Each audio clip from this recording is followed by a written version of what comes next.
Ping pong की ball अंधे आदमी के चेहरे के पास से हल्के से निकली। उसी मोमेंट उसने मुड़कर एक जबरदस्त वॉली मारी और उसके साथ आया ड्रैगन का रोर। बॉल सीधा जाकर ओपोनेंट की पैडल पर लैंड हुई, लेकिन अगले ही सेकंड ओपोनेंट की पैडल में एक होल हो गया। सभी देखने वाले शॉक में थे। कोई सोच भी नहीं सकता था कि एक ब्लाइंड आदमी खेल भी सकता है। असल में वो अंधा आदमी एक टाइम पर वर्ल्ड चैंपियन था पिंग पोंग में, लेकिन जब उसने सबसे ताकतवर प्लेयर को हराया तो उसी राइवल ने उस पर हमला करवा दिया। घर जाते वक्त कुछ लोग भेजकर उसकी आंखें फोड़ दी गई। उसके बाद से वो चैंपियन दुनिया से गायब हो गया और एक भिखारी बनकर सड़कों पर कचरा उठाने लगा। एक दिन जब वो गार्बेज कैन में खाना ढूंढ रहा था, कुछ और भिखारियों ने उसे पीटना शुरू कर दिया। तभी एक near by ping pong hall की ओनर औरत ने आकर उसे बचाया। उसकी जान बचाने के लिए ब्लाइंड आदमी ने उस हॉल में एक क्लीनर की जॉब ले ली। एक दिन वो सफाई करते हुए टेबल के पास से गुजर रहा था, तभी उसने दो लोगों को खेलते हुए सुना। अपनी जबरदस्त सुनने की शक्ति से उसने पहचान लिया कि एक प्लेयर का माइंडसेट बहुत अनस्टेबल है। उसने कहा, तुम्हारी सर्व वीक है, हार पक्की है। लोगों ने उसका मजाक उड़ाया, बोले एक ब्लाइंड आदमी कैसे बता सकता है कि बॉल कहां जा रही है। फिर वो लोग खेलने लगे। अगले ही रैली में वही प्लेयर एक और पॉइंट हार गया। बॉल लुढ़कते हुए ब्लाइंड आदमी के पैरों के पास आ गई। उसने तुरंत बता दिया कि ओपोनेंट का बैकहैंड स्ट्रांग है, लेकिन फोरहैंड में कमजोरी है। फिर उसने एडवाइस दी, सर्व में स्पिन डालो और फोरहैंड पर मारो। पर प्लेयर ने हंसते हुए कहा, एक अंधा आदमी पिंग पोंग के बारे में क्या जानता है, तू जाकर अपनी झाड़ू संभाल। ब्लाइंड आदमी ने बस हल्की सी कोल्ड हंसी दी। प्लेयर सर्व करने गया। दिमाग में ब्लाइंड आदमी की बात गूंज रही थी, तो सोचा ट्राई करके देखते हैं। उसने स्पिन डाली और फोरहैंड पर हमला किया। ओपोनेंट बॉल को मिस कर गया और बॉल उड़ गई। ये देख प्लेयर हैरान रह गया। एक ब्लाइंड जैनिटर भी इतनी शार्प एडवाइस दे सकता है। तभी एक और बॉल तेजी से अंधे आदमी की तरफ आई, जो सीधा उसके सिर पर लगने वाली थी। उसने झट से अपनी झाड़ू उठाई और इतनी सही टाइमिंग से बॉल को वापस मार दिया कि सब दंग रह गए। हर कोई उसकी तारीफ करने लगा। उसी वक्त पिंग पोंग हॉल की सुंदर ओनर अंदर भागती हुई आई। उसने सारे कस्टमर्स को बाहर निकाल दिया और अपनी पूरी टीम को अर्जेंट मीटिंग के लिए बुला लिया। फिर उसने एक ड्रॉर खोला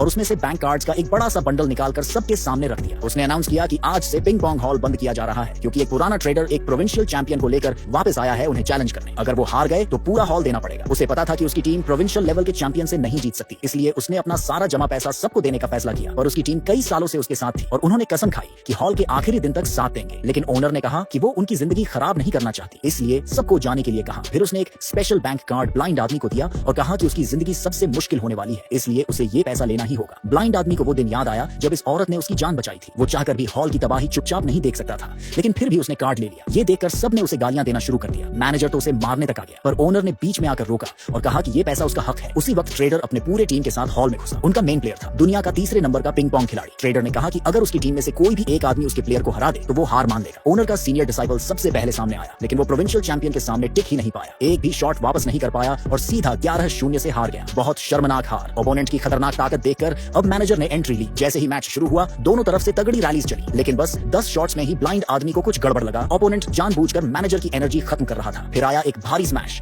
पैडल मैनेजर के हाथ से छूट गया। जब उसने उसे उठाकर वापस खेलना चाहा, तब तक उसकी कलाई में बिल्कुल ताकत नहीं बची थी। मजबूरी में उसे पीछे हटना पड़ा। अब ओनर खुद सामने आई। चैलेंजर ने आते ही एक खतरनाक सर्व मारा। हवा का झोंका साथ आया और बॉल ओनर के चेहरे को काटते हुए निकल गई। ये देख ट्रेडर ने हंसते हुए एग्रीमेंट निकाला और बोला, साइन कर और हॉल मुझे दे दे। ओनर साइन करने ही वाली थी कि तभी ब्लाइंड आदमी खड़ा हुआ।